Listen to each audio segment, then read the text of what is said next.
Hello, everybody, and welcome to Forever Red Devils. It is a Monday, and we are into the first official Ruben Amorim full match day week, with Manchester United returning to action this Sunday at 6:30 against Ipswich, which is going to be an interesting one because it's going to be the first time Manchester United is going to take on a Kieran McKenna managed side since he left and took over the job over at Ipswich, where he's had a bit of a tough start to the Premier League life, but a massive victory over Spurs suddenly has ignited his Premier League career, and a huge game for multiple reasons. Obviously, Ruben Amorim's first game, and maybe more importantly, the start of the very big period of the season. The November, December, January period. There are so many games coming up in short succession, and after a bit of a dodgy start, with the way that the league is currently going in terms of being so competitive after the first two teams, an opportunity for us to really rise up the table if we can get our season back on track. As we know, 4 points at the moment between us and third place as well. That's how close the league is currently. So you pick up a couple of results and you can get up that log quite quickly. But coming up in today's show, we're going to be talking about Ruben Amorim's first interview, a specific quote that I really, really liked. And, it's difficult. You go into you can't help but be excited. He is coming in, he's saying the right things. You see the videos of him dropping into a stadium tour, meeting everybody. Some of the quotes he said, talking about the weight of Manchester United and the importance and stuff. You do get the feeling that he understands how big this club is. But you've heard it all before, haven't we? We've heard that, Manchester United is the standard, for example, and the big one. So we're going to go through a couple of other stories of today, and we'll be live once again tonight. And tonight we're going to be looking at a bit of what United could actually look like under Ruben Amorim. We're going to be looking at a couple of predicted sides and the likes. So let's get into it. So Ruben Amorim gave his first interview a couple of days ago with MUTV, and as usual, a new manager from United saying all the right things. But there's a particular quote I really, really liked where he said that the team, Manchester United team, is the engine of the football club. The men's team is the engine of the football club, and he said Manchester United is the engine of the Premier League. And he's right. In terms of it being historically the most successful club in the league, United has always driven the standards. Traditionally, go back 10, 15, 20 years ago, they've driven the standards of the Premier League. They've driven the standards of what it is to be successful. And that standards have completely dropped in the last few years. And that's something he continuously emphasized in his first interview, that he wants to bring those standards back. He wants to make sure that Manchester United returns to being the big boy in the Premier League. And that is his task. And I think he knows what it's about. The question is, can he make it happen? And we have to wait and see, because it's one thing having, success at Sporting, for example. It's another thing coming here, bringing all your coaching staff, 5 coaches, for example, that have joined Manchester United alongside him, completely new backroom staff. He does have a week now to get things involved, and really nice news is the fact that, like Bruno Fernandes, for example, as soon as Portugal qualified for the next round of the Nation League, he came straight back to Manchester United so he could work with Ruben Amorim. You've got, the likes of Marcus Rashford, who didn't get called up for international duty. Mason Mount obviously didn't get called up for international duty. So you've got quite a lot of players who I think are going to be key players for this United side that are involved in training. Sandro Martinez, for example, is there. I think Garnacho's pulled out, so I think he should be around. So it's going to be an interesting one from a preparation point of view in terms of having that time with Ruben Amorim this week to learn a system, whatever system he's going to play. He spoke about the fact that United's not about playing 4-3-3 or, and if he plays a 3-5-3, 3-5-2, the likes, it's not about the formation. It's about the identity of the players. It's about the attitude of the players. It's about the players understanding the responsibility of what it is to be a Manchester United player. That is the important thing, not the, formation or the tactics or, it's the results. So, yeah, at the moment, he's saying all the right things. Now, some exciting news.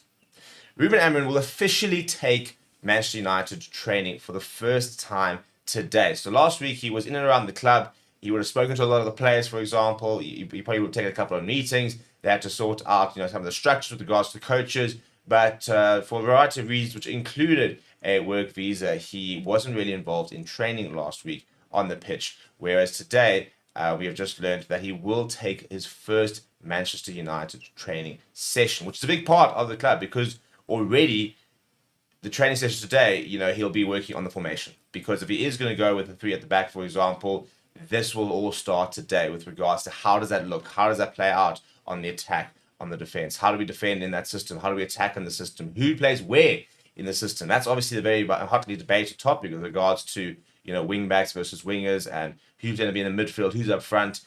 So it's a very, very important day in the Ruben Amorim because kind of today feels like it's officially the first day where it really begins. And hopefully it's going to be a good training session and hopefully the players will get aligned. But now it's the process to start. Last week would have been the whole, it's nice to be here, etc., etc., etc. All that now is gone. You've had your 5 days of, cool. Everyone's happy, meeting all the various, Manchester United staff and life is good. Now the hard work begins. Now it's about getting to the football pitch and getting, those systems right, for example, and getting the formation and make sure we are ready come this weekend. We're going to move on to a little bit of transfer news. It's going to be a bit of a short show today, but we're going to move into a bit of transfer news because there's some interesting stories which have come up. The first is Manchester United will apparently not be renewing Christian Eriksen's contract at the end of the season. So at the moment, apparently no negotiations taking place over a new deal, while they will wait to see what Ruben Amorim has to say about the Danish midfielder. This is coming from Fabrizio Romano.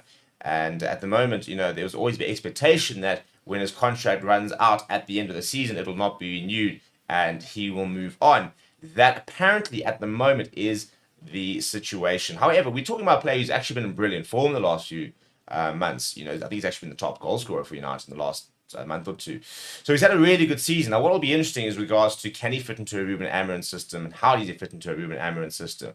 I think if he continues to play as well as he has and he fits into the Ruben Amorim system and Ruben says, no, listen, I want to keep this player, they'll obviously keep him. But at this stage, no expectations from the club or from him that he will remain past this season.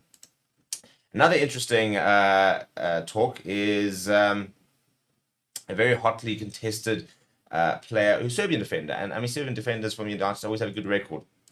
So Manchester United is apparently looking at competing with Liverpool for the signing of Bournemouth defender Milos Kerkez, the 21-year-old Serbian.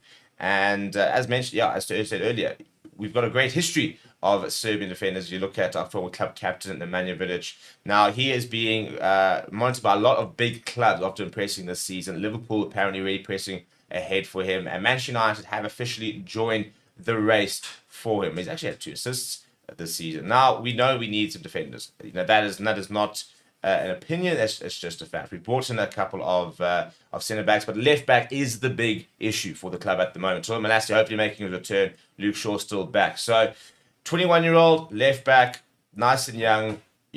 Fits the profile of exactly what Ruben Amorim wants. Ball playing player. Has played in the midfield as well. In theory, ticks all the boxes.